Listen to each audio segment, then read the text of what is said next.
Hello everyone, good morning dear students. आज हम लोग क्लास 11th हिंदी आरोह भाग 1 के गद्य खंड में पाठ 2 मियाँ नसीरुद्दीन जो कि शब्द चित्र है, हम हसमत नामक संग्रह से लिया गया है। लेखिका हैं कृष्णा सोबती। इस पाठ को एक कहानी के अनुसार जानेंगे। ठीक, मियाँ नसीरुद्दीन हैं जो कि प्रसिद्ध नानबाई हैं। कहते हैं कि 56 प्रकार की रोटियां बनाते हैं। मियाँ नसीरुद्दीन को कई तरह की रोटियां बनाने का हुनर है। संयोग से एक दिन जब लेखिका कृष्णा सोबती एक गली में गुजर रही थी तो उनको एक छोटे से मामूली से दुकान में ढेर सारे आटे गुथे हुए दिखे। उनको लगा कि यहाँ कोई प्रोग्राम है, शादी समारोह है, क्यों इतना आटा गूंथ के रखा है। खैर अंदर जाती हैं, देखती हैं मियाँ नसीरुद्दीन चारपाई पर बैठे बड़े इत्मीनान से बीड़ी पी रहे थे, बीड़ी का एंजॉय कर रहे थे, आनंद ले रहे थे। तब लेखिका उनसे बातचीत करती हैं कि इतना आटा क्यों गुथा है। तब पता चलता है कि ये तो प्रसिद्ध नानबाई मियाँ नसीरुद्दीन की दुकान है और यहाँ रोटी बनाने का कारोबार होता है। बहुत बड़े कारीगर हैं रोटी के। तो बातचीत शुरू होता है। जब कृष्णा सोबती यानी लेखिका बातचीत शुरू करती हैं तो मियाँ नसीरुद्दीन को ऐसा लगता है कि ये पेपर छापेंगी, न्यूज़पेपर यानी अखबार।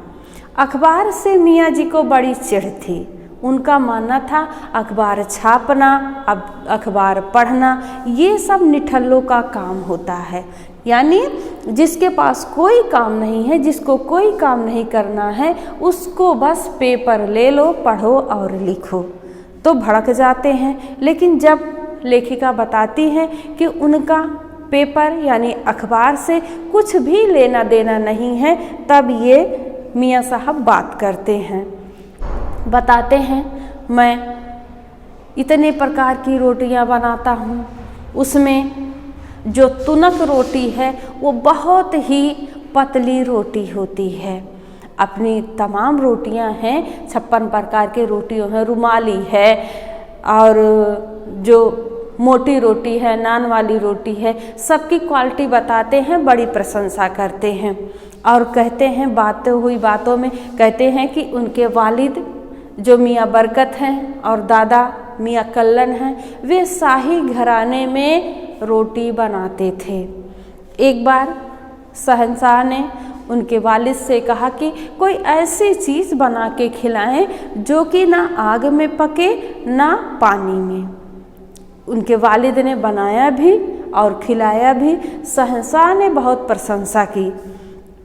अब जब लेखिका उनसे पूछती हैं कि वह कौन से शहंशाह थे जिनके दरबार में आपके वालिद काम करते थे, ये नान का काम करते थे, नानबाई का काम करते थे, रोटी बनाते थे, भोजन बनाते थे, तो उसके जवाब में आनाकानी करने लगे।